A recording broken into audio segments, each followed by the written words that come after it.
One man, a balloon. The gates of heaven and a truth that changes everything.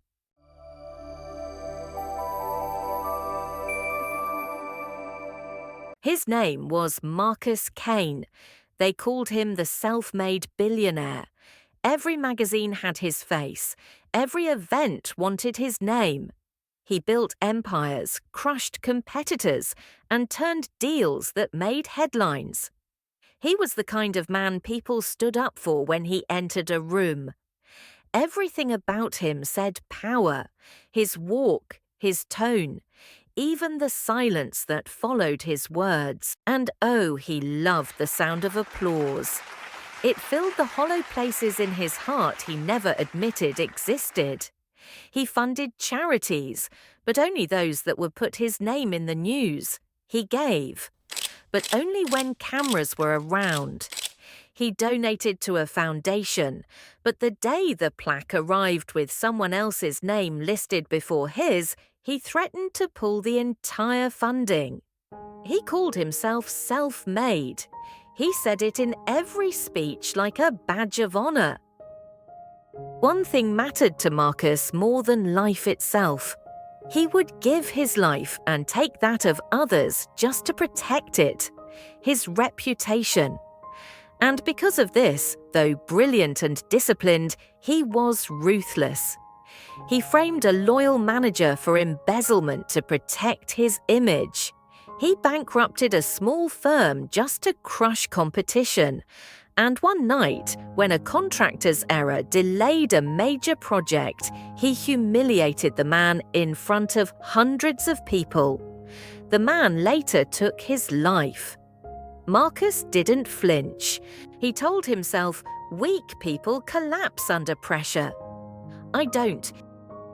He ruined lives to keep his empire spotless and called it business. When a colleague once told him, "You need God," he scoffed and said, "Look around. Who needs God when you are one?" That became his mantra. He worshipped his reflection, his own brilliance, his legend.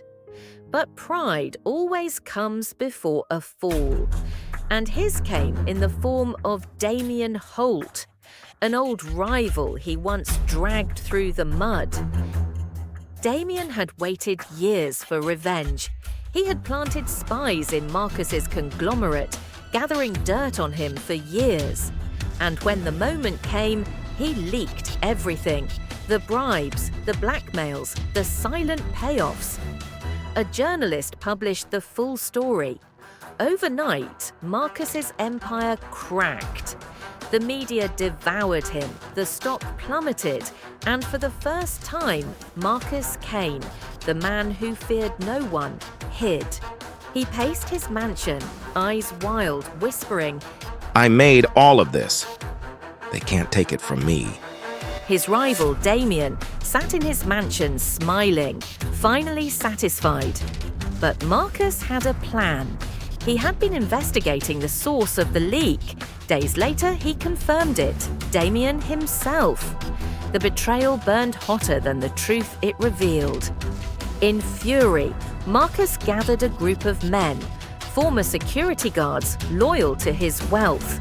They stormed Damien's warehouse that night, guns loaded, hearts poisoned by vengeance.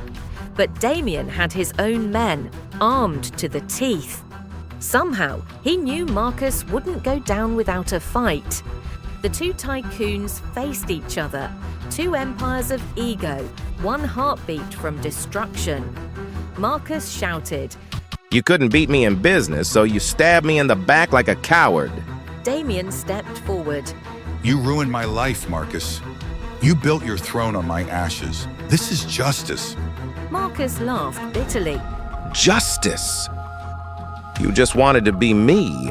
In a seethe of anger, vision blurred by rage, Marcus fired a bullet at Damien and missed. In reciprocation, Damien fired back. The air exploded with gunfire and chaos.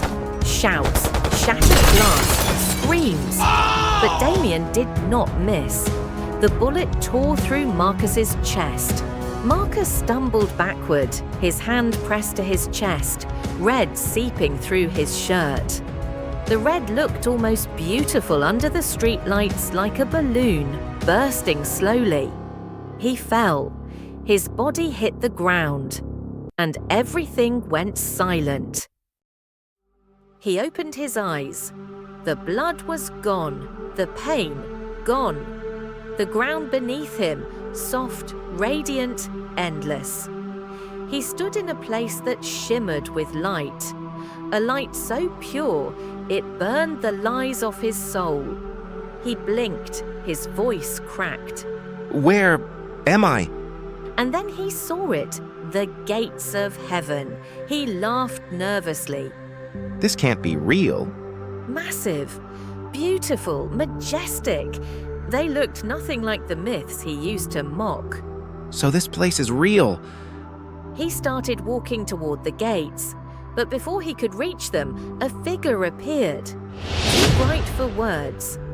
An angel. The angel looked at him with sadness in his eyes. Marcus Kane, you cannot enter. Why not? I gave to the poor. I changed lives. You gave to build your image, not your neighbor.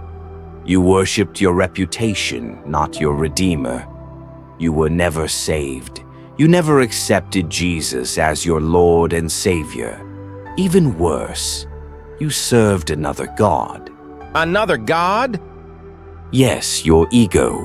The angel lifted his hand. A bright red balloon appeared, glowing softly, perfect and hollow. Suddenly, Marcus found himself standing in a vast throne room, white and gold, endless as eternity. The floor looked like glass. The air carried a weight that made his soul tremble. And at the center, upon a great throne, sat the Son of Man. His face was light, his eyes fire, and from his presence came both peace and terror.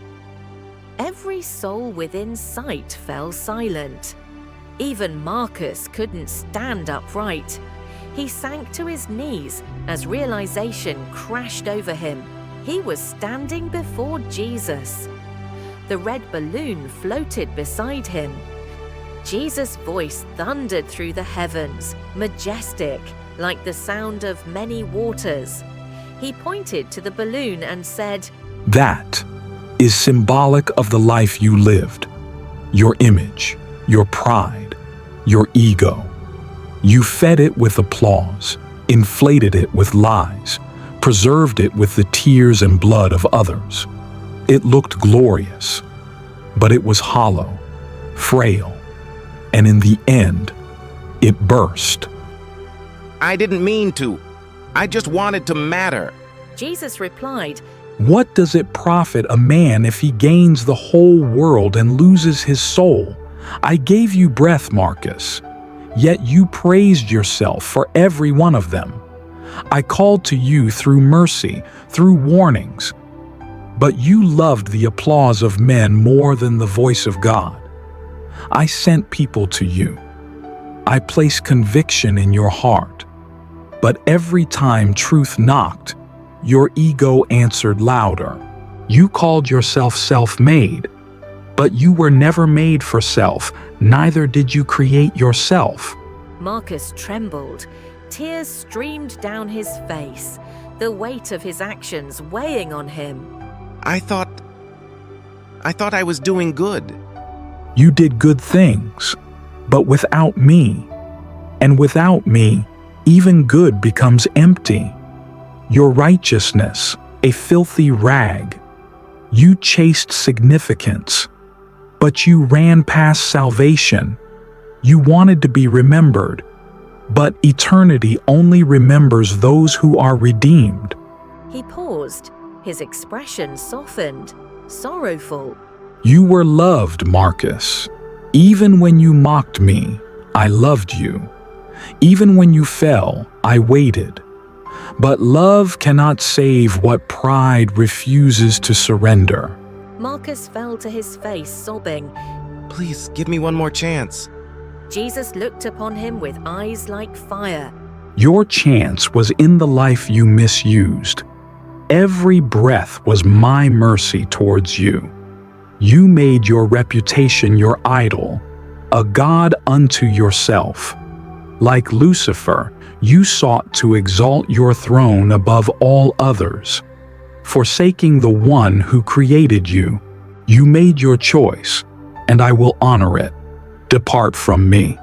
The word wasn't angry, it was grieved. Like a father saying goodbye to a child he'll never hold again. At those words, the light dimmed. The throne room began to fade, and Marcus began to fall. No, no, please, I'll change, Then the floor beneath him cracked. Brightness gave way to flame-lit shadow. Cries began to rise, faint at first, then deafening. Below him stretched a valley of souls, each bound by what they loved most. Some clung to gold that melted in their hands. Some chased crowns that turned to smoke. Some screamed at mirrors that showed nothing back. And then he understood eternity, the punishment or reward of living forever with what you refuse to let go. A hand, black smoke and fire, reached up and dragged him further down. He tried to scream the name he once mocked. Jesus! But his voice was swallowed by the heat. He fell through layers of regret, through echoes of his own voice saying, Self-made. Each echo grew quieter until there was none left. The fall stopped. He landed in a place with no air, no time, no end, only awareness. In front of him, something floated. A small burnt fragment of red latex, the remains of the balloon the angel had shown him. A reminder of how he made his ego and reputation a god unto himself. It hovered just out of reach, mocking him with the same shine it once had. He tried to touch it. His hands passed through smoke. Every time he reached, it drifted further away. That was hell, a place where what you worshipped becomes what you chase forever, and the distance never closes. He screamed until his voice cracked, but there was no echo, no answer, no mercy. In the final moment preceding his eternal damnation, he understood. What does it profit a man to gain the whole world and lose his soul?